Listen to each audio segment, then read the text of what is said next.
Cricket fans, get ready for the drama. Rajasthan Royals just edged out Chennai Super Kings in a heart-stopping match. What a game it was. Rajasthan Royals clinched a thrilling victory against Chennai Super Kings by just 6 runs. Player of the match, Nitish Rana, shone brightly, emphasizing the team's killer power play strategy.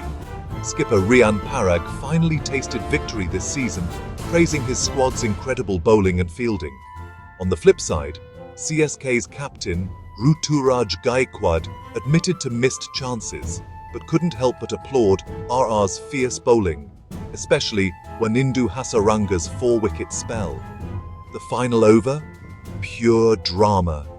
Shimron Hetmyer took a jaw-dropping catch to send MS Dhoni packing, and Sandeep Sharma's cool-headed bowling sealed the deal. Despite valiant efforts from Ravindra Jadeja and Dhoni, CSK fell short, spotlighting their batting woes. This win is a game-changer for Rajasthan Royals in IPL 2025. Stay tuned for more cricket action.